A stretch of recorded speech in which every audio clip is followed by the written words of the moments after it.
உங்கள் அனைவருக்கும் சகோதர சகோதரிகளுக்கெல்லாம் வணக்கம். நான் அரசியலுக்கு வந்ததுக்கே ஜோதிடம் தான் காரணம்.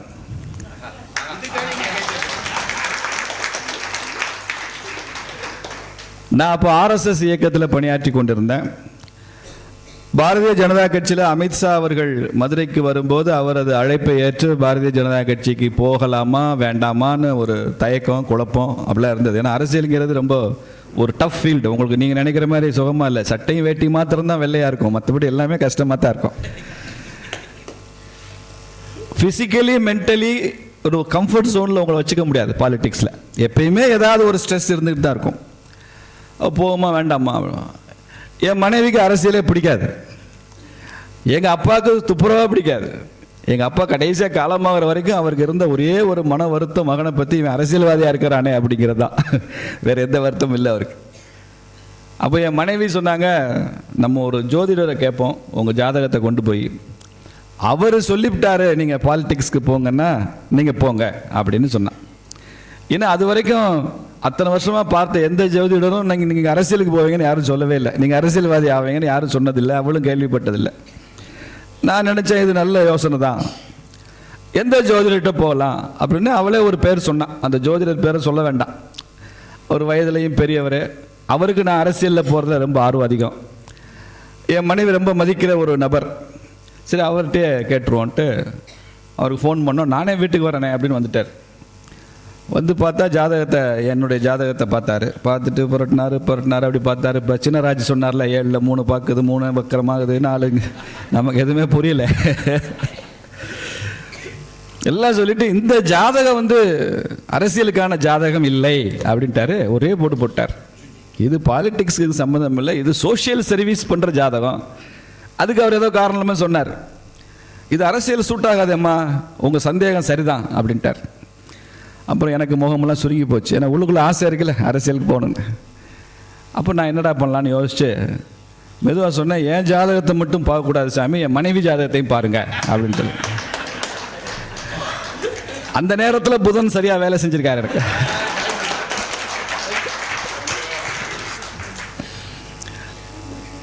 அப்போ என் மனைவி ஜாதகத்தை பார்த்தாரு. அவருக்கு அப்படியே கண்ணை சுருக்கி பார்த்தாரு. அப்படினாரு இப்படினாரு. கொஞ்ச நேரம் பேசாமலே இருந்தார். சொல்லிட்டு சொன்னார், இந்த ஜாதகத்தோட புருஷன் அரசியலில் தானே இருக்கணும் அப்படின்ட்டு.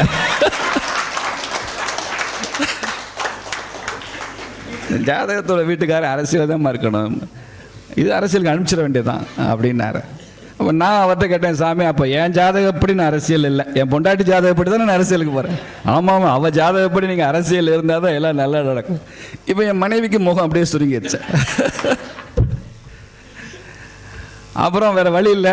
அப்போ என் ஜாதகம் தான், அவருக்கு ரொம்ப சந்தேகம் வந்துருச்சு. என் ஜாதகம்மா சாமி அப்படி இருக்கு. ஆமாம்மா, உன் ஜாதகப்படி அரசியலில் தான் இருக்கணும் உங்கள் வீட்டுக்காரரு, வேறு வழி இல்லை, அனுப்பிச்சிரு. அவர் வேறு ஃபீல்டில் போனால் அவர் சக்ஸஸ் ஆக மாட்டார், உன் ஜாதகம் அப்படி தான் இருக்குது எல்லாம் சொல்லிட்டாரு. அப்புறம் நான் வாசல் வரைக்கும் வந்து அவரை காரில் ஏற்றி வழி அனுப்பிச்சிட்டு, ஏற்கனவே பேசுனது 500 தான், ஒரு 1000 ரூபா எக்ஸ்ட்ராவாக கொடுத்து காரில் ஏறுறப்போ தான் என் மனைவி தெரியாமல் அவர் சொன்னார், நீங்கள் சொன்ன மாதிரி கரெக்டாக சொல்லிட்டேனா அப்படின்னா.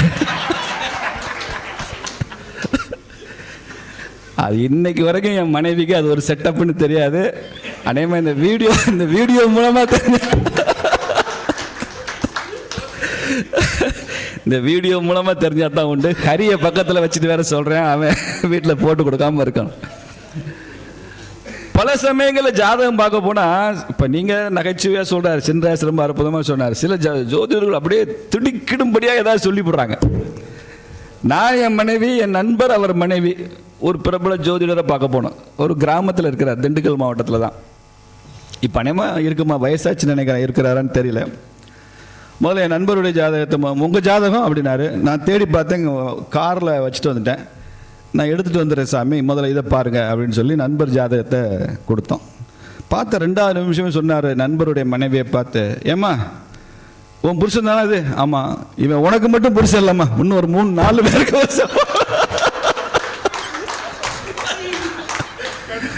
கதை முடிஞ்சது. உத்தம வில்ல, உத்தம புருஷன், கதையே கந்தல். அப்புறம் என்னென்னமோ சொல்லி அந்த அம்மா கண் கலங்கி அழுது என்னமோ ஆச்சு. இப்படியா சொல்றது? இவ்வளவு நீங்க உங்க ஜோதிட வகுப்புல இப்படிதான் பாடம் நடத்துறீங்களான்னு எனக்கு தெரியல. இப்படி இப்படி பலன் சொல்ல ஆரம்பிச்சா பாதி பேருக்கு பலன் நெகட்டிவா இருக்கும். அதை பார்த்துங்க. அது சொல்லிட்டு கடைசியா உங்க ஜாதகம்டார், இல்ல சாமி நான் மறந்துட்டேன் கொண்டு வரல, என்னத்தையாவது சொல்லி. இதுல என்னன்னா நாம என்ன சொல்றது எடுபடாது. ஜோசியர் சொல்லிட்டாரு, அவர் என்ன சொன்னாரோ அதான் சரி அப்படின்னு ஒரு பேச்சு வரும். பிசைட்ஸ் ஆல் தீஸ் திங்ஸ், இப்போ ப்ரொஃபஷனலாக நிறைய மேலை நாடுகளில் கவுன்சிலிங் கோர்சஸ்லாம் நடத்துகிறாங்க. கவுன்சிலர்ஸ், மன அழுத்தம் இருக்குது, மனசில் மகிழ்ச்சி இல்லை, குடும்பத்தில் இஷ்யூஸ் இருக்குது, வியாபாரத்தில் பெரிய பிரச்சனை இருக்குது. பல மேலை நாடுகளில் அவங்களுக்கெல்லாம் ஒரே தீர்வு சைக்காட்ரிக் டாக்டர்ஸ் தான், சைக்காட்ரிக் கவுன்சிலிங் தான். அதனால தான் வெஸ்டர்ன் சொசைட்டிஸில் நிறைய சைக்காட்ரிக் ட்ரக்ஸோட சேல்ஸ் பார்த்திங்கன்னா இந்தியாவில் விற்பனையாகிற மனநோய் மருந்துகளுக்கும் மேலை நாடுகளை விற்பதற்கும் லட்சம் மடங்கு வித்தியாசம் இருக்கும். அங்கெல்லாம் அங்கே தூக்கம் வராமல் தவிக்கிறவங்க தான் அதிகம். இன்றைக்கி உலகத்தில் கோடி கோடியாக பில்லியன் டாலர் செலவழித்து மிகப்பெரிய ஆராய்ச்சி நடக்கிற ஒரு முக்கியமான துறை ஸ்லீப் டிஸார்டர். தூக்க முடியாது அவனால். நம்ம இஸ்கான் அமைப்பை எப்படி பரவுச்சுன்னு உங்களுக்கு தெரியும். பிரபுபாதா அமெரிக்கா போயிருந்தார். அங்கே ஒரு பூங்காவில், அவருக்கு யாரையும் தெரியாது அமெரிக்காவில், அந்த பூங்காவில் அவர் பாட்டுக்கு ஆனந்தமாக நடனம் ஆடிட்டு கிருஷ்ணர் பக்தியில் அந்த பிரஜையில் அப்படியே இருக்கார். அந்த பூங்காவில் ஒரு வயதான பெரியவர் இவரை பார்த்து கொண்டே இருக்கிறார். அரை மணி நேரம் கழித்து வந்து கேட்குறாரு, நீ ஏன் இப்படிலாம் டான்ஸ் எல்லாம் ஆடுற, என்ன விஷயம்? இல்லை, நான் கிருஷ்ண பக்தியில் டான்ஸ் ஆடுறேன். கிருஷ்ண பக்தியில் இப்படிலாம் நடனம் ஆடுறியா தனியாக, நீ பாட்டுக்கு பைத்தியம் மாதிரி ஆடிட்டு இருக்கிற, இந்த மாதிரி கிருஷ்ண பக்தினால உனக்கு என்ன கிடைக்கும்? அவர் சொல்கிறாரு, எனக்கு மனசில் நிம்மதி கிடைக்கும், முக்தி கிடைக்கும், மோட்சம் கிடைக்கும், கிருஷ்ணர் தரிசனம் கிடைக்கும், என்னென்னமோ சொல்கிறாரு. அதெல்லாம் வரும் அப்படிங்கிறார். அப்போ இந்த வயதான பெரியவர் வெள்ளைக்காரன் அமெரிக்கன், அவன் கேள்வி கேட்குறான், இதெல்லாம் பண்ணுனா அதெல்லாம் வரும், தூக்கம் வருமான்னு கேட்குறார். தூக்கம் வருமா கிருஷ்ண பக்தினால? ஏன்னா அவன் தூங்கி 20 வருஷம் ஆச்சான், தூங்கவே முடியாது. என்ன மருந்து மாத்திரை சாப்பிட்டாலும் தூங்க முடியாது, எப்படி மனசை வச்சுக்கிட்டாலும் தூங்க முடியாது. அப்போ அவர் சொல்லியிருக்கிறாரு, நீ இதே மாதிரி கிருஷ்ண பக்தியோட நடனமெல்லாம் ஆடு, பாட்டு பாடு, என்ன மாதிரி மகிழ்ச்சியாரு, உனக்கு தூக்கம் வரும். சரி, நான் ஒரு வாரம் கழிச்சு, அந்த காலத்தில் மொபைல் ஃபோன்லாம் இல்லை, இதே ஞாயிற்றுக்கிழமை இதே மாலை 5 மணிக்கு நான் இதே பூங்காவுக்கு வருவேன். நீ சொல்கிற மாதிரி நான் ஒரு வாரம் செஞ்சு பார்க்குறேன். தூக்கம் வரலைன்னா நீ தான் பொறுப்பு, நான் பொறுப்பு ஏற்றுக்கிறேன், நீ பண்ணிப்பாரு. தூக்கம் வந்தால் நான் உனக்கு ஒரு ஃபீஸ் கொடுப்பேன், உனக்கு ஒரு நான் கட்டணம் செலுத்தி விடுவேன். ஒரு வாரம் கழிச்சு அந்த பெரியவர் வந்தார். அதே நேரம் அதே பூங்கா, ஒரு பிளாங்க் செக்கை போட்டு என் சொத்தெல்லாம் உனக்கு தான், ஒரு வாரமாக தான் நான் தூங்கியிருக்கேன். இதுதான் இன்னைக்கு வெஸ்டர்ன் சொசைட்டிஸில் அவங்க படுற கஷ்டம். அப்படி நம்ம நாட்டில் பெரிய அளவில் பிரச்சனைகள் வராமல் கவுன்சிலிங் மூலமாக ஒரு ப்ரொஃபஷனலாக சைக்காட்ரிஸ்ட் பண்ணுற பல வேலைகளை செய்து கொண்டிருந்து இந்த சமுதாயத்தை காப்பாற்றுபவர்கள் ஜோதிடர்கள் தான். நீங்கள் எவ்வளவு மனக்குபுறலோட, மனசில் பெரிய அழுத்தத்தோட, இறுக்கத்தோட ஒரு ஜோதிடரை போய் பார்த்தாலும் அவர் என்னமோ சொல்கிறாரு, கட்டங்கட்டி சொல்கிறாரு, இன்றைக்கி அது பார்க்குது, செவ்வாய் பார்க்குது, இந்த புத்தி சரியில்லை, இந்த ராகு தேசை மாதிரி, அப்புறம் குரு தேசை வந்தால் சரியாயிரும், குரு தேசை இப்படி தான் இருக்கும், அப்புறம் சனி தேசை வந்தால் சரியாயிரும். நானும் சரியாக தான் சொல்கிறேன்னா, சரியாயிடும். அப்படிலாம் சொல்லும்போது நமக்கு ஏதோ ஒன்று நடக்க போகுது, நிச்சயமாக நல்லது நடக்கும். இது ஒரு பாசிங் பீரியட் தான். இந்த காலம் ஒரு குறுகிய காலம் தான் நமக்கு இந்த கஷ்டம்னு அந்த நம்பிக்கை கொடுக்கறதுல, மனித குலத்திற்கு நம்பிக்கை அளிப்பது ஜோதிடம் தான். வேற எந்த துறையில் நம்பிக்கை கொடுக்க முடியும் யோசிச்சு பாருங்க. இன்னைக்கு ஒரு அரசு அலுவலகத்துக்கு போனால் நம்பிக்கையோட காலையில் நான் 10 மணிக்கு கலெக்டர் ஆஃபீஸுக்கு போனேங்க, மாலைக்குள்ளே நான் போன வேலைகள்லாம் முடிஞ்சிடும் அப்படின்னு நம்பிக்கையோடு நீங்கள் இன்றைக்கி ஒரு அரசு அலுவலகத்துக்கு போக முடியுமா?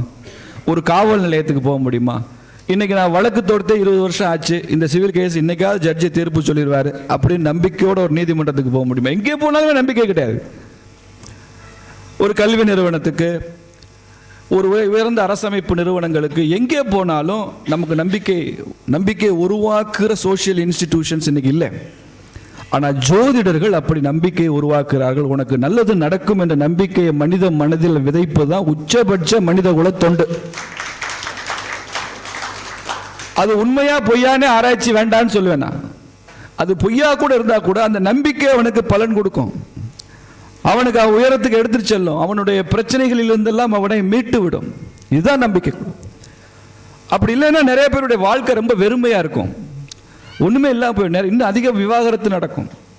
உன் புருஷன் இப்பதான் குடிக்கிறான், இந்த கொஞ்ச நாள் கழிச்சு அவன் சரியாயிருவான் அப்படின்னு சொல்லி ஒரு கிரகம் தெசா புத்தி எல்லாம் சொல்கிறப்ப சரி புருஷன் திருந்திடுவான்ற நம்பிக்கையிலே கொஞ்ச நாளைக்கு வாழ்கிறான்ல, அவன் திருந்தலை என்னைக்கோ திருந்திடுவான் அப்படின்ற நம்பிக்கையோடு வாழ்கிறான்ல. தன் மனைவி தன்னை நம்புகிறாள், நான் என்னைக்காவது மனுஷன் ஆகிடுவேன்ற அவளுக்கு நம்பிக்கை இருக்குன்ற எண்ணம் அவனை திருத்துதில்லை இல்லையா? இவன் மனசில் நம்பிக்கை இருக்கு, இவன் கொஞ்சம் மோசமானவனே உதறி விட்டு போடான்ட்டு போயிருந்தான்னு வச்சுங்க, இவன் இன்னும் மோசமானவனா போயிருப்பான். நான் இவ்வளவு மோசமான மிருக நிலையில் இருந்தாலும் என் மனைவியோ என் குடும்பமோ என்னை கைவிடலை, இன்னும் அவர்கள் என்னை சகித்து கொண்டிருக்கிறார்கள், ஏற்றுக்கொண்டிருக்கிறார்கள் அப்படின்ற இடம் வர வர வர வர அவன் மனசுலையும் மாற்றங்கள் வர ஆரம்பிக்கும். இல்லை, அதைத்தான் இந்த ஜோதிடம் கொடுக்கிறது. இந்த ஜோதிடம்ன்றது சயின்ஸா, இது ஒரு அக்கல்ட் சயின்ஸ் இப்படிலாம் பேசுகிறாங்க. நீங்கள் சயின்ஸ்னே ஜோதிடத்தை டிஃபைன் பண்ண வேண்டாம்னு நான் சொல்லுவேன். சயின்ஸுக்குரிய மெத்தடாலஜியே வேறு, ஜோதிடத்துக்குரிய மெத்தடாலஜி வேறு. சயின்ஸுங்கிறது இது சயின்டிஃபிக் அப்படிங்கிறதுக்கு நிறைய மெத்தடாலஜி இருக்குது, லேப் டெஸ்ட் இருக்குது, அதுக்கு சாம்பிளிங் சைஸ் இருக்குது. அதன்படி இப்போ காய்ச்சல் ஒருத்தருக்கு வருது, பேராசிட்டமால் மாத்திரை கொடுத்தா 100 பேருக்கு காய்ச்சல், ஒரு 102 டிகிரி காய்ச்சல் இருக்கிறவங்களுக்கு பேராசிட்டமால் மருந்து கொடுக்குறோம். அதில் 95 பேருக்கு பேராசிட்டமால் சாப்பிட்டு அரை மணி நேரம் 1 மணி நேரத்துக்குள்ளே 98.4க்கு வந்துடுது. இது சயின்ஸ். அது ஒரு கண்ட்ரோல்டு குரூப்னு சொல்லுவாங்க. ராமிக்கு என்னோட நல்லா தெரியும், அவர் பிஹெச்டியில் ரிசர்ச் மெத்தடாலஜி நடத்துகிறவர். அப்போ இந்த மாதிரி ஒரு கண்ட்ரோல்டு குரூப்புக்கு ஒரு மருந்தை கொடுத்து மாத்திரையை கொடுத்து டெஸ்ட் பண்ணி பார்க்குறோம். இப்போ நான் என் பையனுக்கு காய்ச்சலுங்க, நான் அம்மன் கோயிலில் போய் அம்மனுக்கு மஞ்சள் தண்ணி ஊற்றுனேன், காய்ச்சல் சரியாயிடுச்சுன்னு ஒரு அம்மா சொல்கிறாங்கன்னா 100 பேர் காய்ச்சல் உள்ளவங்களை எடுத்துக்கணும். 100 பேர் அவங்க அம்மாமார் போய் அம்மன் கோயிலில் போய் மஞ்சள் தண்ணி ஊற்றிட்டு திரும்பி காய்ச்சலை டெஸ்ட் பண்ணி பார்த்தா அதில் ஒரு 90 பேருக்காவது காய்ச்சல் குறைஞ்சிருந்தா தான் அம்மன் கோயிலில் மஞ்சள் தண்ணி ஊற்றுனா காய்ச்சல் குறையும் அப்படின்றது சயின்ஸாக இருக்கும். அப்படி வருமா? 100 பேருடைய நம்பிக்கை ஒன்றா, 100 பேருடைய ஃபெய்த் சிஸ்டமும் சம அளவில் ஒன்றாக இருந்ததா? இருக்காதுல்ல. அப்போ இங்கே ஃபெய்த்து தான் இது. ஃபெய்த் வேற, ரீசனிங் வேற. ஃபெய்த்தை ரீசனிங் போட்டு குழப்பக்கூடாது. இப்போ நமக்கு பல விஷயங்கள் என்ன பிரச்சனை வருது, ஒன்று சொல்லிவிட்டு இது சயின்டிஃபிக்கலி கரெக்ட், இது சயின்ஸ் இப்படி தான் சொல்லுதுன்னு ஏதோ விஞ்ஞானத்தை நமக்கு வக்கீல் மாதிரி வச்சுக்கிட்டு விஞ்ஞானத்தை பேச விடுறோம். பேசவே விடாதீங்க. ஜாதகம் இஸ் ஜாதகம், சயின்ஸ் இஸ் சயின்ஸ். ஒன்று குழப்ப வேண்டிய அவசியம் இல்லை. Faith is faith, reasoning is reasoning. அப்போ இது ஒரு ஹைப்போதீசிஸ். ஹைப்போதீசிஸ்னா என்ன? ஹைப்போதீசிஸ்ன்றது எப்பயுமே ஒரு கேள்விக்குறி தான். ஒருத்தருக்கு லக்னத்தில் 7ஆம் இடத்துல குரு பார்த்தார்னா என்ன நடக்கும் அப்படின்னு ஒரு ஹைப்போதீசிஸ் கிரியேட் பண்ணுறார் ராம்கி. அப்படி லக்னத்திலிருந்து 7ல் குரு பார்க்குற ஒரு 1000 ஜாதகங்களை வச்சுக்கிட்டு பார்த்தா 1000ம் ஒரே மாதிரி இருக்காது. அப்போ ஹைப்போதீசிஸ் படி குரு பார்த்தால் கோடி புண்ணியம். எனக்குமே லக்னத்தை 7லேருந்து குரு பார்க்குறாரு, எனக்குமே ஏன் ஜாதகத்தில். அப்புறம் எனக்கு ஏன் இந்த பிரச்சனைன்னு சொல்லி ஜோசிட்டு கேட்டேன். அப்போ வந்து சொன்னால் இல்லை, அது வக்ர குரு அப்படித்தான் பார்ப்பார் அப்படின்னு. வக்ரமானா அப்படிதான் பார்ப்போம். அதுக்கு ஒரு பதில் இருக்கு. அப்போ ஹைப்போதீசிஸில் நாம் என்ன செய்வோம், இதுதான் ஃபைனல், இதுதான் எண்டு, இதுக்கப்புறம் ஒன்றும் இல்லை அப்படின்னு சொல்லிவிட முடியாது. ஹைப்போதீசிஸ்ங்கிறது it is never ending continuous research process. தொடர்ந்து அதை செஞ்சுக்கிட்டே போய்கிட்டே இருக்கணும், செஞ்சுட்டு போயிட்டே இருக்கணும். இப்போ பூனை குறுக்க போகுது, போன காரியம் உருப்படாது அப்படின்னு நம்ம ஒரு சகுனம் சொல்கிறோம். அது ஜோதிடம் இல்லை, சகுனம் சொல்கிறோம். இப்போ 100 பேர் இப்போ இந்த மெஜ்ரா காலேஜிலேருந்து 100 பேர் ஒரு வேலையாக ஒவ்வொரு ஊருக்கு கிளம்புறாங்க. வாசலில் கேட்டில் 100 பூனையை பையில் வச்சுக்கிட்டு ஒவ்வொருத்தரும் போக போக ஒரு பூனையை இறக்கி விட்டுட்டே இருக்கணும். திரும்ப அன்றைக்கி சாயங்காலம் 100 பேர்கிட்டையும் ஃபோன் பண்ணி கேட்கணும், பூனை குறுக்க போச்சே விட்டமே, உங்களுக்கு இப்போ நீங்கள் போன காரியம் சக்ஸஸ் ஆச்சா அப்படின்னா. பூனை குறுக்க போனாலும் ஒரு 50% சக்ஸஸ் ஆகிருக்கும், பூனை குறுக்க போகவில்லை என்றாலும் 50% சக்ஸஸ் ஆகிருக்கும். அப்போ பூனை குறுக்க போனால் போகிற வேலை நடக்காதுன்றது ஹைப்போதீசிஸ். இது அபசகுனம், மூட நம்பிக்கை நான் சொல்ல மாட்டேன். இது ஒரு ஹைப்போதீசிஸ். மூக்கு இப்படி இருந்தால் அவங்க எப்படி இருப்பாங்க, கண்ணு சுருங்கி இருந்தால் எப்படி இருப்பாங்க, உயரமாக இருக்கிற பெண்கள் எப்படி இருப்பாங்க, குட்டையாக இருந்தால் எப்படி இருப்பாங்க, இதெல்லாம் நம்ம ஹைப்போதீசிஸ் தான். இந்த ஹைப்போதீசிஸ் மாடலில் தான் ஜாதகம் ஜோதிடம் இயங்குது. இதில் நிறைய பேர் தன்னை அர்ப்பணித்து கொண்டு பல நூற்றாண்டுகளாக இந்த தேசத்தில் அவங்கெல்லாம் வேலை செய்திருக்கிறார்கள். அவர்கள் எல்லோருமே எந்த விஞ்ஞானிக்கும் சளைத்தவர்கள் அல்ல, மனிதகுல நலன்களுக்காக பணியாற்றியவர்கள் தான் இந்த ஜோதிட விஞ்ஞானம். இந்த அஸ்ட்ரானமி அப்படி அஸ்ட்ராலஜி பண்ணுறவங்க எல்லாமே மனிதகுல நலன்களுக்காக தான் செஞ்சுருக்காங்க. ஒரு தடவை எழுத்தாளர் சுஜாதாவை கேட்டாங்க, ஜோதிடத்தை நீங்கள் நம்புகிறீர்களா? சுஜாதா எப்பயுமே ஒரு கிண்டலாக பதில் சொல்வார், ஒவ்வொரு விஷயத்தை சுவாரஸ்யமாகவும் இருக்கும் அவருக்கும். ஜோதிடத்தை நம்புகிறீர்களா அப்படின்னு கேட்கும்போது சுஜாதா சொன்னார், நான் ஒரு தனிநபர், இந்த பிரபஞ்சத்தில் நான் ஒரு இண்டிவிஜுவல் தான், எனக்கும் யாருக்கும் எந்த சம்மந்தமும் இல்லை, என்னை கவனிக்க யாருமே இல்லை அப்படின்னு நான் நினச்சி வருத்தப்பட்டே இருந்தேன். ஆனால் இந்த ஜோதிடத்தை எல்லாம் பார்த்ததுக்கு அப்புறம் தான் தெரியுது, எங்கேயோ எத்தனை லட்சம் மைலோ தள்ளி இருக்கிற ஒரு 9 கிரகங்கள் உட்காந்துட்டு என்னை வாட்ச் பண்ணிகிட்டே இருக்கு. எனது ஒவ்வொரு நடவடிக்கையும் அது கண்ட்ரோல் பண்ணுது. எனக்கு நல்லது நடந்தால் அந்த கிரகங்கள் எனக்கு உதவி செய்யுது.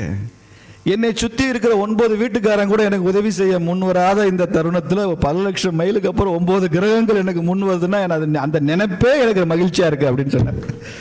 அந்த ஃபீலே எனக்கு ரொம்ப சந்தோஷமாக இருக்குது. யாரோ என்னை பார்த்துட்டு இருக்காங்க, யாரோ எனக்கு நல்லது செய்கிறாங்க, யாரோ எனக்கு கஷ்டம் கொடுக்குறாங்க. கஷ்டம் கொடுக்குறது கூட யாரோ ஒருத்தர் என்னை பார்த்துட்டு இருக்காங்களே, இந்த ஃபீல் இருக்குல்ல, அது எனக்கு சந்தோஷமாக இருக்குது. ஜோதிடம் உண்மையாக போயான்னு எனக்கு தெரியாது அப்படின்னு முடிச்சிட்டார். உண்மை தானே அது?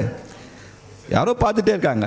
வெஸ்டர்ன் ஃபிலாசபியில் ஃப்ரீ வில் ஃபேட்டலிசம்னு 2 சொல்லுவாங்க. ஃபிலாசபியில் வரும். இந்த ஸ்கூல் ஆஃப் ஃபிலாசபிஸ் பார்த்தீங்கன்னா அது வரும்.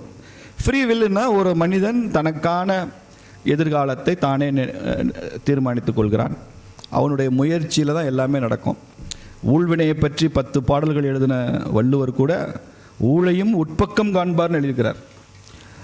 ஊழ் தான் எல்லான்னு சொல்லி முடிக்கல, அதையும் தாண்டி ஒருத்தர் போக முடியும் அப்படின்னு சொல்லியிருப்பார். கண்ணதாசன்ட்ட ஒருத்தருக்கு கேள்வி கேட்பாங்க, விதினா என்ன, மதினா என்ன, எது ஸ்ட்ராங் அப்படின்னு கேள்வி கேட்பாங்க. நீ சீட்டு விளையாடுவியான்னு கேட்பார் கண்ணதாசன். அம்மா நான் நல்லா சீட்டு விளையாடுவேனே. சீட்டு விளையாட்டில் உனக்கு என்ன கார்டு முதல்ல அப்படி தூக்கி தூக்கி போடுறான்ல, உனக்கு என்ன கார்டு விழுகிறது யார் முடிவு பண்ணுறா, நீயா இல்லை ஏதோ ஒரு சக்தி முடிவு செய்தா அப்படிங்க. அது யாருமே முடிவு செய்கிறது இல்லையே. எனக்கு என்ன கார்டு வரணும்ன்றது யாரும் முடிவு செய்கிறதில்ல. அதுதான் விதி. உனக்கு என்ன வருதுன்றதை யாரும் முடிவு பண்ண முடியாது. ஆனால் விழுந்த சீட்டை வச்சுக்கிட்டு நீ ஜெயிக்கிற இல்லை, அது மதி அப்படின்னு சொல்ல. அப்போ என்ன சீட்டு வரும் தெரியாது, பட் அதை வைத்து கொண்டு ஒருத்தன் வெற்றி அடைகிறானே, அது மதி. அப்போ விதியை மதியால் வெல்லலாமான்னா வெல்லலாம். இல்லை எல்லாமே விதி பயன் தானாலும் விதி பயன் தான். இதை பற்றி ரொம்ப பெரிய ஒரு ஆராய்ச்சி நிறைய ஃபிலாசபியில் நடந்திருக்கு. நம்ம நாட்டிலையும் தத்துவ தர்சனங்கள் இதை பற்றி பேசியிருக்காங்க. The conflict between free will and ஃபேட்டலிசம்.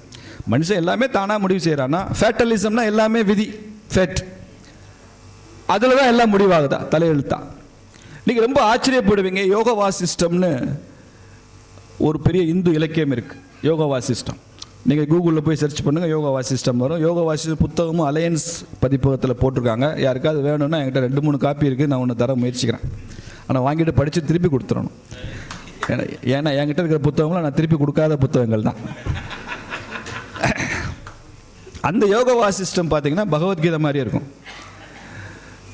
ராமனுக்கு எப்படி அர்ஜுனனுக்கு குழப்பம் வந்ததோ, யுத்தம் பண்ணணுமா வேண்டாமா, இவங்கெல்லாம் நம்ம சொந்தக்காரங்க தானே, என்னுடைய வாத்தியார் தானே அந்த பீஷ்மர் துரோணர்லாம் என் குருநாதர்கள் தானே, இவங்களையெல்லாம் கொன்று விட்டு எனக்கு ஒரு ராஜ்யம் வேணுமா, இப்படிலாம் குழப்பம் வருது இல்லை. அப்போ கிருஷ்ணர் கவுன்சிலிங் கொடுக்குறாரு. அதே மாதிரி ஒரு குழப்பம் ராமனுக்கு வருது. என்ன வருது, இந்த ராஜ்யம் எல்லாம் நமக்கு வேணுமா, உலகத்தில் மனித வாழ்க்கைக்கு அர்த்தம் என்ன, கோடானு கோடி புல் பூண்டுகள் உயிரினங்கள்லாம் பிறக்குது, பறவைகள் மிருகங்கள் பிறக்குது, மனுஷன் பிறக்கிறான், ஏதோ ஒரு பீரியட் எல்லாரும் செத்து போயிடுறாங்க. இது என்ன பெரிய மீனிங் உள்ள லைஃப் இது? வாழ்க்கைன்றதே ஒரு பெரிய எம்டி தானே. The whole life is, human life is costly waste of time. இப்போ நான் சொல்லலை, ராமன் சொல்கிறாரு. அப்போ நம்ம என்ன செய்கிறது, இதெல்லாம் வேண்டாம். தசரதனுக்கு மகனுடைய இந்த மனக்குழப்பம் புரியுது. என்னடா ஒரு ராஜாவாக போகிறவன் இப்போ இளவரசனாக இருக்கும்போது இவனுக்கு இவ்வளோ குழப்பம்னா இவன் என்ன பண்ணலாம், நாம் பேசி சரி செய்ய முடியாது. என்ன செய்கிறது, இதுக்கு சரியானவர் வசிஷ்டர் தான். அப்போ வசிஷ்டர்கிட்ட போய் சொல்லி நீங்கள் ராமனோட பேசி அவனை மனசை சரி பண்ணணும். அவன் ரொம்ப ஒரு விரக்தியான மனநிலையில் ஒரு சன்னியாசி மாதிரி ஏதோ பேசிட்டு இருக்கான், எனக்கு அது புரியலை. இப்போ வசிஷ்டர் ராமனோட பேசுகிறாரு. ராமனுக்கும் வசிஷ்டருக்கும் நடந்த அந்த உரையாடல் தான் யோக வாசிஷ்டம். இந்த யோக வாசிஷ்டத்தில் ரொம்ப ஆச்சரியமாக என்னென்னா, நம்ம இவ்வளோ ஜோதிடம், இறைவன், விதி, கர்மா எல்லாம் சொன்னாலும் கூட மறுபடி வசிஷ்டர் அதை வலியுறுத்துகிற ஒரு விஷயம், எல்லாமே ஃப்ரீ வில் தான். ஃப்ரீ வில் தான். தனி மனிதனுடைய முயற்சிகள்லாம் உலக வாழ்க்கை வெற்றி அடைகிறது. தனி மனிதர்களுடைய புது புது கண்டுபிடிப்புகள், முனைப்புகள் தான் இந்த மனித குலத்தை தீர்மானிக்கிறது. எல்லாமே விதின்னு சொல்லி விட்டு போகாத. ஓ முயற்சின்னு ஒன்று பெருசாக இருக்குது, அதில் பல விஷயங்களை மாற்ற முடியும். நான் 19 சொல்கிறேன். வசிஷ்டர் வார்த்தைகளே சொல்லணும்னா அது ரொம்ப பொருள் பொதிந்த கனமான வார்த்தைகளாக இருக்கும். அப்படி சொல்லி அந்த ஃப்ரீ வில்லுக்கு ரொம்ப முக்கியத்துவம் கொடுக்குறாரு, ஃபேட்டலிசத்தை விட. அப்படி தான் நம்ம ஜாதகத்தை நாம் கொண்டு போகணும். ஒரு பக்கம் ஜாதகம், பலன்கள், கோள்கள்லாம் இருக்குது, இதெல்லாம் மனித வாழ்க்கையில் ஒரு தாக்கத்தை உருவாக்கினாலும் கூட இதையும் கடந்து ஒரு மனிதன் வெற்றி அடைய முடியும். அப்படின்னு வசிஷ்டர் சொல்கிற மாதிரி நீங்களும் சொல்லணும்னு நான் நினைப்பேன். நீங்களும் இதையும் தாண்டி போக முடியும். அதுதான் விதிப்பயனே. அப்படிப்பட்ட விதிப்பெயரை நாம் உருவாக்கணும் அப்படின்னு சொல்லணும். நான் கூட இந்த திமுகவுக்கு பொதுக்கூட்ட அரசியல் மேடைகளில் நகைச்சுவைக்காக ஒரு ஜாதகம் சொல்வேன். திமுக ஜாதகம் சரியில்லை, ஸ்டாலின் எப்பயுமே முதலமைச்சராக வர முடியாது அப்படின்னு சொல்லிட்டு ஸ்டாலினை லக்னமாக வச்சுக்கிட்டு, ஸ்டாலின் தான் லக்னம், அவருக்கு 7ஆம் இடத்துல வைகோ இருக்கார். வைகோ பார்க்கும்போது 7ல் துர் பார்வை வந்தால் சரி வராது. சரி 7ல் தான் வைகோ பார்க்குறாரு, பரவாயில்லன்னா 8ல் திருமாவளவன் பார்க்குறாரு. 2 துர்கிரகங்கள் அடுத்தடுத்து உட்காந்து பார்த்துக்கிட்டே இருக்க. பூர்வ புண்ணிய ஸ்தானத்தில் பல வருஷமாக பாவம் செஞ்ச காங்கிரஸ் கட்சி உட்காந்துருக்க. அதனால் பூர்வ ஜென்ம புண்ணியம் திமுக கிடைக்கிறதுக்கு வாய்ப்பே இல்லை. இந்த ஜாதகத்தில் பாகிஸ்தானம், இந்த ஜாதகத்தில் இந்த ராகுக்கு கேதுக்கும் சொந்த வீடே கிடையாது. அது ஏதோ ஒரு கிரகத்தோட ஒட்டிக்கிட்டே இன்னொரு வீட்டில் தான் ஒட்டிக்கிட்டே இருக்கும். அது எப்பயுமே சொந்த வீட்டில் இருக்காது. அது மாதிரி தமிழ்நாட்டில் 2 கட்சி இருக்குது, இடது கம்யூனிஸ்ட் வலது கம்யூனிஸ்ட். அவங்களுக்கு சொந்த வீடே கிடையாது. அவங்க எல்லாம் இன்னொரு கிரகத்தில் தான் ஒட்டிக்கிட்டே இருப்பாங்க. அப்போ இவ்வளவையும் தாண்டி திமுக எப்படி ஆட்சியில் இருக்குன்னா, ஒரே ஒரு சுப கிரகம் நல்லா பார்க்குது, துர்கா ஸ்டாலின். அந்த கிரகம் பார்க்கறதுனால, அந்த சுப கிரகத்தினால ஸ்டாலின் முதலமைச்சராக இருக்காரு. பாருங்க, உங்களுக்கு போட்டியா நான் கூட இருக்கேன், காத்துங்க. அப்படி சொல்லுவேன் நான். அது மேடையில் ரசிக்க முடியாத சொல்றது. ஆனால் இதை திரும்ப திரும்ப இதுக்குள்ள நம்ம ரொம்ப போகணும். நம்ம நாட்டினுடைய பாரம்பரியமான சாஸ்திரங்களை, அறிவை, நம் பரம்பரை ஞானத்தை எல்லாம் நம்ம தேசத்தோட போய் இணைக்கணும். இப்போ நீங்கள் குடும்பத்துக்கு பலன் சொல்ற மாதிரி பல இடங்களில் சமூகத்தில் நல்ல விஷயம் நடக்கணும், தேசத்தில் நல்லது நடக்கணுன்றதையும் மனதில் வைத்துக்கொண்டு நீங்கள் சில விஷயங்களை சொல்லணும். ஏன்னா நீங்கள் சொன்னால் உங்கள் வார்த்தைக்கு வெயிட் அதிகம், நம்ம சொல்கிறத விட வெயிட் அதிகம். நான் ஒரு ஜோதிடர் சொன்னேன், நிறைய பரிகாரமெல்லாம் சொல்கிறீங்கல்ல சாமி, இந்த கோயிலுக்கு போயிட்டு வாங்க, அங்கே போயிட்டு வாங்க, இந்த நவகிரகமெல்லாம் போயிட்டு வாங்கன்னு. நான் ஒரு பரிகாரத்தை சொல்கிறேன், அப்போ அதை நீங்கள் உங்களுடைய கிளையன்ஸுக்கு சொல்லுவீங்களா? அப்படி என்ன, நீங்கள் பாரத மாதா பூஜை பண்ணுங்க, ஒரு வாரம் உங்கள் வீட்டில் பாரத மாதா படம் வச்சுன்னு ஒரு பரிகாரம் சொல்லுங்களேன். இப்போ என்ன ஆகிப்போச்சு? தேசத்தை தெய்வமாக வழிபட வைப்பதற்கு அரசியல்வாதிகளால் முடியாது, ஜோதிடர்களால் அதை செய்ய முடியுமா இல்லையா? என்ன மீனாட்சினா யாரு, பராசக்தினா யாரு, சமயபுரம் மாரியம்மன்னா யாரு, இருக்கங்குடி மாரியம்மன்னா யாரு? எல்லாமே பாரத அன்னையின் வடிவங்கள் தானே இல்லையா? பாரதி பாடுறான்ல, ஆலயம் தோறும் பொலிவுட விளங்கும் தெய்வ சிலையெல்லாம் தேவி இங்குன் உருவேன்னு பாரத மாதாவை தானே பாடுறேன். நான் எந்த கோயிலுக்கு போனாலும் நான் பார்க்கிற தெய்வங்கள் எல்லாம் பாரத அன்னையின் வடிவங்களாகத்தான் நான் பார்க்கிறேன் தானே சொல்றான். இதை ஏன் நாம ஒரு கல்ச்சராக கொண்டு வரக்கூடாதுன்னு அவருக்கு ரொம்ப பிடிச்சி போச்சு, அவருக்கு அந்த ஐடியா. திரும்ப ஒரு 3 மாதம் கழிச்சு என்னை பார்த்தாரு. ஒரு அண்ணன் தம்பிக்கு இடையில சொத்து பிரச்சனை சார், நீங்கள் சொன்னதை டெஸ்ட் பண்ணலான்னு சொல்லி வீட்டில் பாரத மாதா படம் வச்சு 30 நாள் பூஜை பண்ணிட்டு வாங்க, விளக்கேற்றிட்டு வாங்கன்னு, சொத்து பிரச்சனை சரியாக போச்சு அப்படின்னு. எப்படின்னா, நிலம் வீடு இதனாலே அது பாரத மாதா தானே, பூமாதா தானே, அதனால நீங்கள் பாரத மாதா வழி வேற எந்த கோயிலுக்கு போக வேணாமா சாமின்னு கேட்டாங்க. எங்கேயும் போகாதீங்க, பாரத மாதா தான் அப்படின்னு சொல்லி நானே ஃபோட்டோவும் கொடுத்துட்டேன். நான் அவருக்கு எங்கே போய் ஃபோட்டோ எடுப்பார்? இப்படி இன்னைக்கு உள்ள நவீன உலகத்தில், நவீன இந்தியாவில் தேசத்தையும் அஸ்ட்ராலஜியையும் இணைக்க முடியுமா என்று பார்க்கிற சவால் உங்களுக்கு இருக்கிறது, நிச்சயமா இருக்கு. இன்னைக்கு உள்ள சொசைட்டியில் என்ன பிரச்சனைன்னா, ஜாதகம் பார்க்கறதுல பல பேர் பிரச்சனைக்காக வர்றான், பிரச்சனை தீரணும்னு வர்றான். இன்னும் கொஞ்சம் பேர் பேராசையில் வர்றான், ரொம்ப பெரிய பேராசை. இந்த பேராசையை திருப்திப்படுத்தணும்னு முயற்சியே பண்ணாதீங்க. இன்னைக்கு சொசைட்டிக்கு என்ன ஆயிடுச்சுன்னா, we respect valuables than the values. Our society respects more valuables than the values. ஒருத்தன் பெரிய பணக்காரனாக இருந்தால் மரியாதை, கார் வச்சுருந்தா மரியாதை, பெரிய வீடு கட்டியிருந்தா மரியாதை. அவன் எந்த வேல்யூஸையும் மதிக்கிற பழக்கம் இந்த சமுதாயத்தில் கொஞ்சம் கொஞ்சமாக குறைஞ்சே போச்சு. டீனேஜர்ஸ் பசங்க பொண்ணுங்க இருக்கிற வீடுகள்லாம் உட்காந்துக்கிட்டு டைனிங் டேபிளில் சாப்பிட்றப்போ, டிவி பார்க்குறப்போ, அப்பா அம்மாவும் பேசுகிற பேச்சுக்கெல்லாம், அந்த பொண்ணுக்கு பாரு எவ்வளோ நீளமாக முடி இருக்குது, இந்த பொண்ணுக்கு பாரு எந்த ட்ரெஸ்ஸு போட்டாலும் நல்லாயிருக்கும், இந்த பொண்ணு எங்கே போய் த்ரெட்டிங்லாம் பண்ணுறான், ஃபேஷியல் எங்கே பண்ணான்னு தெரியல, இவ்வளோ அழகாக இருக்கா, இவன் மாத்திரம் சினிமாவில் நடித்தான்னா நயன்தாரா தமன்னெல்லாம் தோத்தா, அப்படி ஒரு ஆள் இந்த பொண்ணு அப்படின்னு ஒரு டீனேஜ் பொண்ணு இருக்கிறப்ப சுற்றி 4 பெண்கள் பேசினாங்கன்னா அந்த பொண்ணு மனசில் என்ன தெரியுமா வரும்? நானும் அழகாக இருக்கணும், நானும் போய் ஃபேஷியல் பண்ணிக்கணும், நானும் நயன்தாரா மாதிரி இருக்கணும், தமன்னா மாதிரி இருக்கணும், நானும் முடி எனக்கும் நீளமாக இருந்தால் தான் மரியாதை. இந்த எண்ணங்களை இந்த சமுதாயம் உருவாக்குதா இல்லையா? இந்த வேல்யூபிள்ஸ் தானே உருவாக்குறோம். அதுக்கு பதிலாக என்னைக்காவது ஒரு இடத்துல நாம் வீடுகளில் உட்கார்ந்து பாரு இந்த பொண்ணு ஒரு தடவை கூட பொய் சொல்லி நான் கேட்டதே இல்லை. இந்த பொண்ணு தேவையில்லாமல் யாரோடையும் செல்ஃபோனில் பேச மாட்டா. எந்த ஆம்பளையும் ரோட்டில் போகிறேன் வர்றவெல்லாம் ஏதாவது சிரிக்கிறான் பார்க்குறான் பேசுகிறான்னா டக்குன்னு கட் பண்ணிவிட்டு வீட்டுக்கு போயிடுவா. அவள் வேலை செய்கிற இடத்துல கூட அவள் மேலே ஒரு கம்ப்ளைண்ட் இல்லை.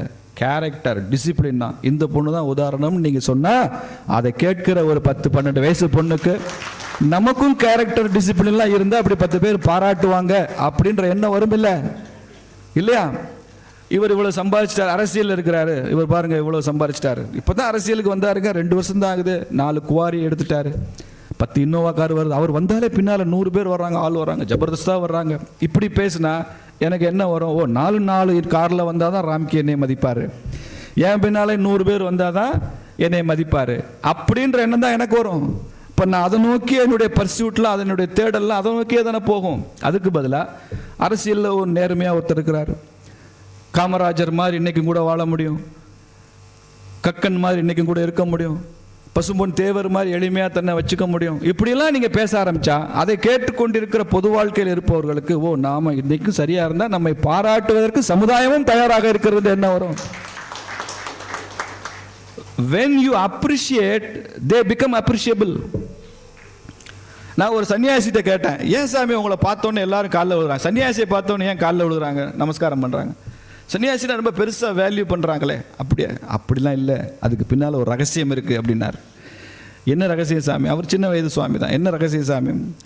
நீங்கள் வர்றவங்களாம் பொத்துன்னு காலில் விழுகிறாங்க, என்னை விட பெரியவங்க விழுகிறாங்க, பெண்கள் விழுகிறாங்க, குழந்தைகள் விழுந்து விபூதி வாங்குறாங்க, எங்களுக்கு வழிகாட்டுங்கன்றாங்க. இப்படி சொல்ல என் மனசில் காலையிலேருந்து இரவு வரைக்கும் டே நீ சாமியார், நீ சன்னியாசி, நீ தப்பு பண்ணக்கூடாது, இந்த உலகம் உன்னை நம்புது, இன்னும் கூட நம்பிக்கிட்டு இருக்கு, அதனால் நீ எதுவும் பண்ணிடாதன்னு இந்த சமுதாயம் என்னை ரிமைண்ட் பண்ணிக்கிட்டே இருக்கிறதுக்கு செய்த ஏற்பாடு அப்படின்னு சொல்றார்.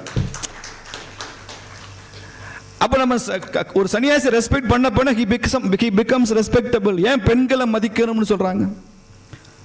ஏன் நம்ம சமுதாயத்தில் அதுக்கு அதிகமான முக்கியத்துவம் இருக்கு. எத்திர நாரியந்து பூஷந்தே ரமந்தே தத்ர தேவதகான்னு சொல்றான். எங்கு பெண்கள் பூஜிக்கப்படுகிறார்களோ அங்கு எல்லா தேவதைகளும் குடிகொண்டிருக்கும்ன்றான். இது மனு நீதியில மனு சொன்னது, மனு எரிக்கணும். எத்திர நாரியஸ்து பூஜ்யந்தே தத்ர தேவதகா அப்படின்னு ஏன் சொல்றோம்? If you respect a woman again and again she becomes more and more respectable. If you trivialize a woman she trivializes herself. தன்னைத்தானே இன்னும் இழிவுபடுத்திக்குவா. ஒரு ஆபாசமாக படம் போட்டு அறகுறை உடையோட ஒரு படம் போட்டு ஒரு பெண்ணை ப்ரொஜெக்ட் பண்ணி இதுதான் மாடல், இப்படி தான் இருக்கணும், இதுதான் அட்டப்படம் இப்படின்னு காமிக்க அதை பார்த்து இன்னும் தன்னை மோசமாக தன்னை பிஹேவ் பண்ணிக்கிற இடத்துக்கு போயிடுவா. அப்போ you start respect others, you start respect sannyasis, you start respect. அப்படி ஒரு கல்ச்சர் உருவாகணும்னா அது சத்தியமாக அரசியல்வாதியால் முடியாதுங்க, உங்களால் முடியும், ஜோதிடர்களால் முடியும். அதனால் உங்களை பார்க்க ஒரு ஆஃபீஸர் வர்றாரு, அவர்கிட்ட உங்கள்கிட்ட ஒரு தனியாக பேசணுமே சார், எல்லோரும் அனுப்பிச்சிட்டு பேசுங்க. அந்த நான் சொன்ன முதல் ஜோதிடர் மாதிரி ரொம்ப கொடூரமாக பேசுகிறாங்க. தனியாக பேசி சார் நீங்கள் ரொம்ப ஜபர்தஸ்தாக சந்தோஷமாக இருக்கீங்க, சுக்கிரன் கொஞ்சம் உச்சத்தில் இருக்குது உங்களுக்கு, ஆனால் இதெல்லாம் நியாயமாக வந்த பணம் மாதிரி தெரியலையே சார், நீங்கள் நிறைய லஞ்சம் வாங்கி சம்பாரிச்சிங்கன்னு ஜாதகம் சொல்லுது சார்னு சொல்லுங்க. இப்படி பண்ணாதீங்க சார், இது அடுத்த ஜெனரேஷனில் உங்கள் பிள்ளைங்க ஜாதகத்தை ரொம்ப பாதிக்கும், பாக்கியஸ்தானத்தை ரொம்ப பாதிக்கும், பல பேர் வயிற்றில் அடித்து சம்பாரித்த பணத்தில் எனக்கு ஃபீஸ் வேணாம் சார் ஒருத்தட்ட சொல்லுங்க. அதுக்கு பேர ஜோதிடர் நல்லா வசதியாக வர்றாரு, இவர்கிட்ட 1000 பேர் 2000 வாங்கிட வேண்டியதான் நீங்கள் நினச்சிங்கன்னா சொல்லுங்களேன், 10 பேர் திருந்தட்டும். ஒரு ஜோசியர் நம்ம போனால் நீ லஞ்ச பணம் வாங்குற, நான் காசு வாங்க மாட்டேன் உங்ககிட்ட, ஆனால் உனக்கு சொல்ல வேண்டிய அறிவுரையை சொல்லிவிட்டேன்னு சொல்லி பணம் வாங்க வேண்டான்னு சொல்கிறாருன்னா அவன் மனசில் அது குற்ற உணர்ச்சி உருவாகும். ஒரு அரசியல்வாதியை, ஒரு அரசு அதிகாரியை சொல்லுங்களேன், ஒருத்தன் ஒழுக்கம் இல்லாமல் இருக்கான்னு தெரியுது, அவனை பார்த்த உடனே இது உன் புருஷன், உனக்கு மட்டும் புருஷன் இல்லைன்னு சொல்லாமல் அந்த பொண்ணை வெளியில் அனுப்பிச்சிட்டு தனியாக கூப்பிட்டு உன் வீட்டுக்காரோட தனியாக பேசணுமான்னு சொல்லு. அந்த பொண்ணு சந்தேகம் அப்போயே வந்துடும், அதுக்கு என்னமோ சொல்ல போகிறாருன்னு. இருந்தாலும் தனியாக கூப்பிட்டு இது இப்படி இருக்குது, இப்படி இருக்கக்கூடாது, உன் ஜாதகம் இப்படி சொல்லுது, அது உண்மையாக பொய்யான்னு எனக்கு தெரியாது. அவன் பொய் தான் சொல்லுவான். அப்பெல்லாம் இல்லை சாமி, சத்தியம் நான் ஏக பத்தினி விரதன்னு சாமிம்பான். உண்மையிலே ஏகப்பட்ட பத்தினி விரதனா இருப்பான்.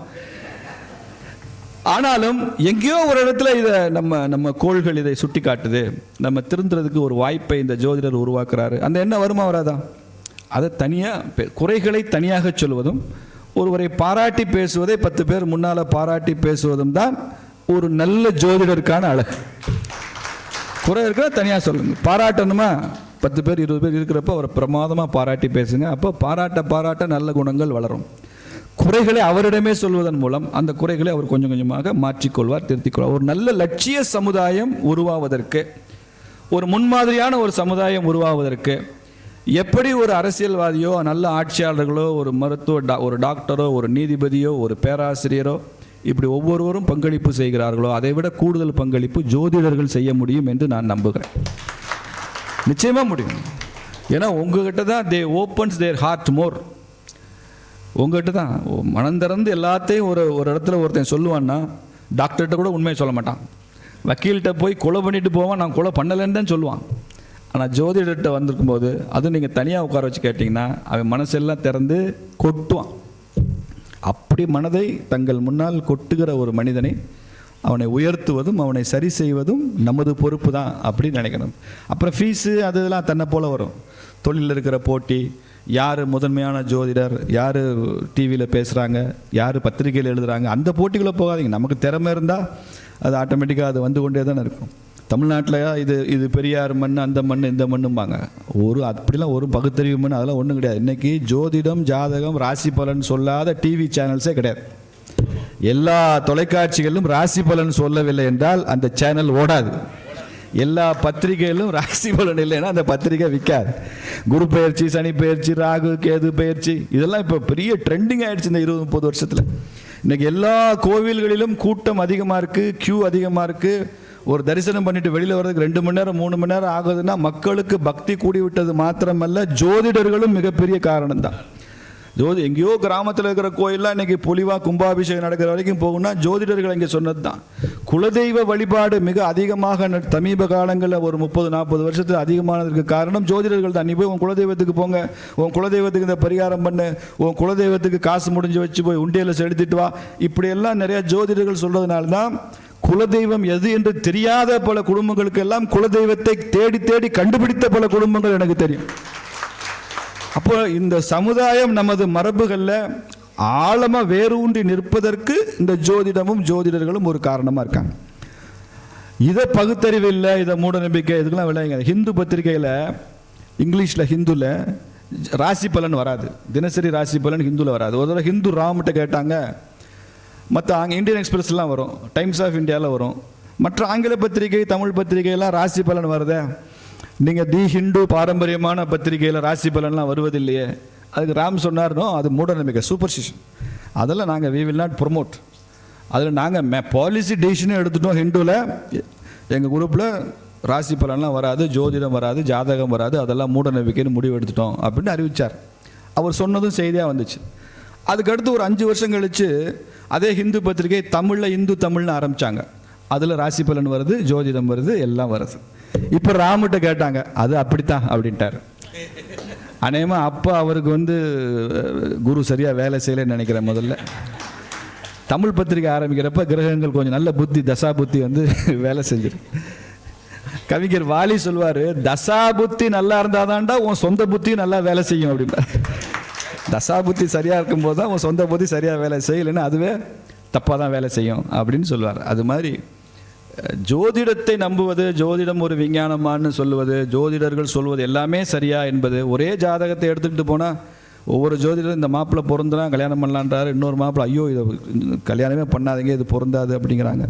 பல சமயங்களில் ஒரு அசம்பாவிதமோ ஒரு துரதிர்ஷ்டமோ நடந்த பிறகு ஜாதகத்தை எடுத்துகிட்டு போகிறப்ப அதுக்கு காரணமெல்லாம் சொல்கிற ஜோதிடர்கள், அது நடக்கிறதுக்கு முன்னால் இப்படிலாம் வரும் அப்படின்னு சொன்னதில்லை. இந்த திருமணம் ஃபெயிலியர் ஆகும்னு சொன்னதில்லை, ஆனால் திருமணம் ஃபெயிலியர் ஆகுது. அதனால் இந்த மாதிரி இதில் நிறைய ஷார்ட் கம்மிங்ஸ் இருக்கத்தான் செய்யுது. அப்படி ஷார்ட் கம்மிங்ஸ் இருந்தாலுமே அது ஜோதிடம் என்கிற அந்த கருத்தியலே போய் அதுவே மூடநம்பிக்கை என்ற இடத்துல நான் எப்போதும் யோசித்ததில்லை. இந்த ஜோதிடத்தில், இந்த ஜோதிட சாஸ்திரத்தில் இன்னும் ஆராய்ச்சி செய்வதற்கு அதிகமாக இருக்கிறது, அப்படி தான் நம்ம எடுத்துக்கொள்ளணுமே தவிர, இன்னும் போக வேண்டிய தூரம் நிறையா இருக்குது, ட்ராவல் பண்ண வேண்டிய தூரம் நிறையா இருக்கே தவிர இது பொய் அப்படின்ற இடத்துல நான் எப்பயும் யோசித்ததில்லை.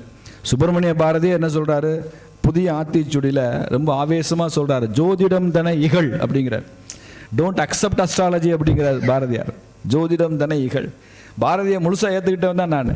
ஆனால் ஏன் பாரதியார் அப்படி சொல்றாரு நான் பல பேர்கிட்ட கேட்டிருக்கேன். அந்த காலத்தில் இருந்த பாரத நாடு அடிமைப்பட்டு கிடந்ததுனால, அப்படி அடிமைக்காக அந்த உணர்வே இல்லாமல், விடுதலை உணர்வே இல்லாமல், இதுவும் விதிப்பயன் தான், கர்மா அப்படிதான் இருக்கு. பவிஷ்ய புராணத்தில் சொல்லியிருக்கு, விகடேஸ்வரின்ற ஒரு ராணி இந்த தேசத்தை ஆட்சி செய்வாள்னு பவிஷ்ய புராணத்தில் இருக்கான். விகடேஸ்வரின்னு ஒரு ராணி. அந்த விகடேஸ்வரி தான் இப்போ உள்ள விக்டோரியா ராணின்னு பல ஜோதிடர்கள் அந்த காலத்தில் சொன்னாங்கன்னு பாரதி எழுதியிருக்கான். அப்போ பாரதி ஜோதிடம் தானே இகழ்னா, ஒரு விடுதலை வேட்கைக்கு இந்த ஜோதிடம் வழிவகுக்கலையே, இருக்கிறது எல்லாவற்றையும் ஏற்றுக்கோ, ஸ்டேட்டஸ்கோ. ஜோதிடர்கள் status quoist, they are not change agents. ஒரு மாற்றத்திற்கான ஒரு பெரிய புரட்சிக்கான வித்திடுவர் இல்லை என்பதனால சொல்லப்பட்ட வார்த்தை தான் அந்த ஜோதிடம் தனை இகழ்கிற அந்த கான்டெக்ட் தான் அது. ஜோதிடம் தனை ஏன் சொன்னா பாரதின்னு, பாரதி ஜாதகத்தை எடுத்து பார்த்தாலே இவை ஜோதிடத்தை ஏற்றுக்கொள்ள மாட்டான்னு ஜாதகத்தில் இருக்கு. அப்படி அந்த கான்டெக்ட் வேற. இன்றைக்கு ஒரு பெரிய சமூக மாற்றத்திற்கு ஸ்டேட்டஸ் கோயிஸ்டா நம்ம இல்லாம ஒரு சேஞ்ச் ஏஜென்ட்டா கொண்டு வர முடியும். பல தனிநபர் வாழ்க்கையிலும் குடும்ப வாழ்க்கையில் மாத்திரம் தாக்கத்தை உருவாக்காமல் ஒரு தேசிய வாழ்க்கையிலும் தாக்கத்தை உருவாக்க முடியும் இந்த ஜோதிடத்தினால. சமுதாயத்தில் பெரிய சமூக மாற்றங்களை உங்களால் கொண்டு வர முடியும். இதெல்லாம் சின்ன சின்ன கவுன்சிலிங், 1-to-1 கான்டாக்ட், குடும்பங்களில் உங்களுக்கு இருக்கிற தொடர்பு. பல குடும்பங்களில் யாருமே உள்ள வரைக்கும் போக முடியாதே, நீங்கள் உள்ள வரைக்கும் போகலாம். நீங்கள் அந்த பெண்கள், ஆண்கள், குழந்தைகள் அந்த வீட்டில் எல்லாரோடையும் பேசலாம். பெரிய கார்ப்பரேட் உரிமையாளராக இருப்பார், பல கோடிக்கு அதிபதியாக இருப்பார். நீங்கள் அவர் வீட்டுக்கெல்லாம் யார் வாசலில் வராண்டாவில் வச்சே பேசி அனுப்பிச்சிருவாங்க. ஜோதிடர்னா உள்ளே கூப்பிட்டு போய் மரியாதை பண்ணி பேசுகிறாங்களா இல்லையா? அப்போ அந்தளவு சமுதாயம் நமக்கு மரியாதை கொடுக்கும்போது நாமும் இந்த சமுதாயத்துக்கு கான்ட்ரிபியூட் பண்ணணும் அப்படின்றத எனது கோரிக்கையாக வைத்து விட்டு, கடைசியாக வரக்கூடிய 2026 தேர்தல் வரப்போகுது, சட்டமன்ற தேர்தல் வரப்போகுது. தமிழ்நாட்டுக்கு கூட ஒரு நல்ல ஜாதகம், ஜோதிடம் பார்க்குறதுக்கு நீங்கள் எல்லாம் முயற்சி செய்யணும். ஒரு நல்ல காலம் வருவதற்கு பல இடங்களில் இளைஞர்கள் கூட்டம், மாணவர்கள் கூட்டத்தை எல்லாம் போய் பார்த்து பேசுகிறப்ப வழக்கமாக பெரியவங்களாம் எப்படி ஆரம்பிப்பாங்க, இந்தியாவின் எதிர்காலம் உங்கள் கையில் இருக்கிறது அப்படின்னு ஆரம்பிப்பாங்க. மாணவர்கள்ட்ட பேசுகிறப்ப நான் சொல்லுவேன், தமிழகத்தின் எதிர்காலம் உங்கள் கையில் இருக்கிறது. அதனால் வரக்கூடிய 5-6 மாதத்துக்கு தினசரி 10 கிளைண்ட்டு தான் நீங்கள் பார்க்குறீங்கன்னா தினசரி 100 கிளைண்ட்டு பாருங்கள். அவன் கட்டணம் கொடுக்குறானோ கொடுக்கலையோ பாருங்கள். நிறைய ஆன்லைனில் பாருங்கள். எல்லாத்தையும் சொல்லி முடிக்கிறப்ப தமிழ்நாட்டில் ஒரு நல்ல ஆட்சி வரணும்டா, தர்மத்தின் ஆட்சி வரணும், தீய ஆட்சி அகலணும். நீங்கள் அதை நோக்கி உங்கள் அரசியலும் முக்கியம். இன்னும் சொல்ல போனால் உனக்கு அத்தனை கஷ்டத்துக்கும் பரிகாரமே நீ ஒரு பாரதிய ஜனதா கட்சிக்கு ஓட்டு போடுறதான் அப்படின்னு சொல்லி நீங்கள் முடிச்சிங்கன்னா, அப்படியா ஓட்டு ஒரு ஓட்டு பரிகாரம்னு சொல்லி முடிச்சிங்கன்னா அடுத்த வருஷம் இந்த விழாவுக்கு நீங்கள் கூப்பிடாமலே நான் வருவேன். நீங்கள் கூப்பிடாமலே நான் வருவேன். இன்னும் சொல்ல போனால் முழு நிகழ்ச்சி நானே ஹோஸ்ட் பண்ணுவேன். ராமிகைக்கு செலவு குறையும். அதனால் அந்தனர் 100க்கும் அறத்துக்கும் ஆதியாய் நின்றதாம் மன்னவன் கோல் அப்படின்னு வள்ளுவர் சொல்கிறார். அந்தனர் தெரியும், பிராமின் அர்த்தம். அவர்கள் 100க்கும் அறத்துக்கும் ஆதியாய், அந்தனர்கள் தெரிகிற தவத்துக்கும் அடிப்படை எதுன்னா நின்றதாம் மன்னவன் கோல். அந்த தேசத்தில் யார் ராஜாவாக இருந்து ஆட்சி பண்ணுறான்றதை பொறுத்து தான் நமது முனிவர்கள், மகான்கள், ரிஷிகள் செய்கிற தவம் கூட எப்போ பலிக்கும், நீ மன்னன் யார் ஆட்சி பண்ணுறான்றதை பொறுத்து தான் அப்படிங்கிறதான் வள்ளுவர் சொல்கிற கருத்தை.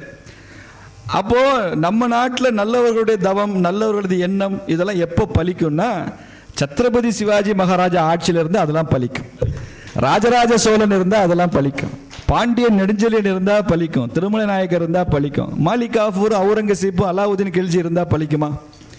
ஒரு மாலிக் காஃபூரும் ஒரு அலாவுதீன் கில்ஜியும் ஒரு அவுரங்கசீப்பும் இருந்தாலே பலிக்காதுன்னா எல்லாரும் சேர்ந்து மொத்தமாக இருக்கிற இப்போ உள்ள காலகட்டத்தில் அதெல்லாம் எப்படி பலிக்கும்? அதனால மன்னவன் கோல் அது முக்கியம். அந்த மன்னவன் கோல் அதை உயர்த்துவதும் உங்கள் கையில் தான் இருக்கிறது. அரசியல்வாதியாக நான் இதை சொல்லலை. நான் எங்கே போனாலும் அரசியல்வாதி என்று நினைத்து கொண்டு நான் போவதில்லை. அரசியல் களத்தில் பணிபுரிகிற தேசியவாதியாகத்தான் நான் உங்கள் முன்னால் நிற்கிறேன். அதனால் தேசம் நன்றாக இருக்க வேண்டும். அதற்கு ஜோதிடர்கள் உங்கள் பங்களிப்பை செய்ய வேண்டும். வணக்கம்.